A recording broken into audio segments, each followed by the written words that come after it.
Escolástica, hermana gemela de San Benito, se consagró al Señor desde la infancia.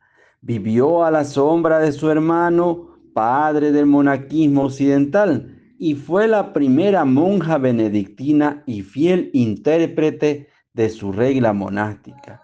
Nacida en Nurcia, Italia, en el año 480, fue alumna dócil de Benito, de quien aprendió tan bien la sabiduría del corazón que superó a su maestro, según narra San Gregorio Magno en sus diálogos, único texto que se refiere a la vida de esta santa.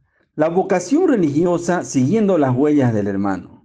Escolástica, hija de Eutropio, descendiente de la antigua familia senatorial romana de los Anici, y de Claudia, que falleció tras dar a luz a los gemelos, fue enviada a Roma junto con su hermano a los 12 años de edad.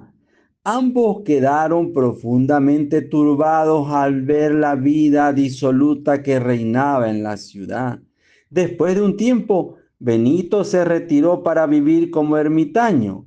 Escolástica quedó como única heredera del patrimonio familiar, pero manifestando gran despego de los bienes terrenos, pidió a su padre permiso para dedicarse a la vida religiosa, entrando en un monasterio cerca de Nurcia y trasladándose después a Subiaco en pos de su hermano, que había fundado la abadía de Monte Cassino.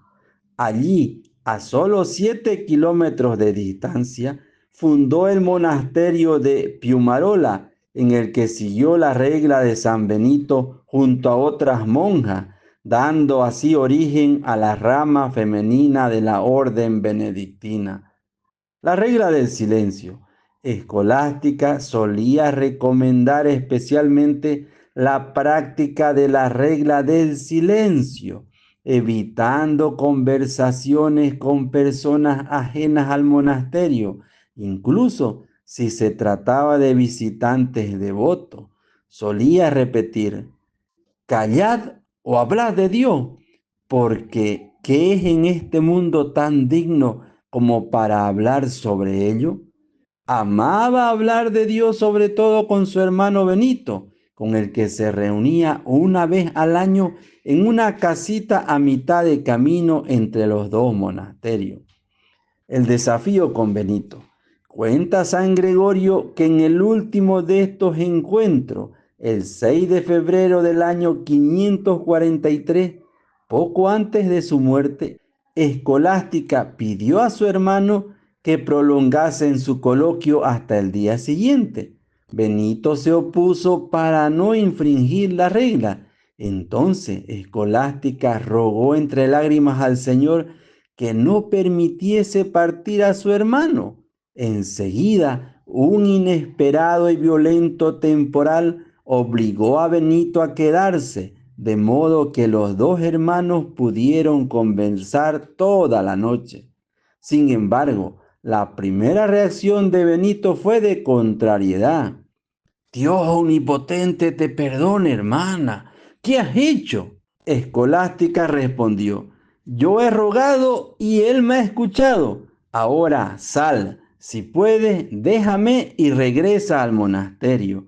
Esta victoria de la hermana no disgustó al hermano, porque precisamente él le había enseñado a dirigirse ante las dificultades, a aquel para quien todo es posible. Destacan en este episodio las dotes femeninas de Escolástica, la dulzura, la constancia y también la audacia para obtener lo que deseaba ardientemente.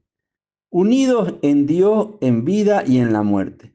3 días después de este encuentro, Benito recibió la noticia de la muerte de su hermana mediante un signo divino. Vio el alma de Escolástica subir al cielo en forma de paloma blanca. Quiso entonces enterrarla en la tumba que había preparado para él mismo y en la que fue sepultado poco después.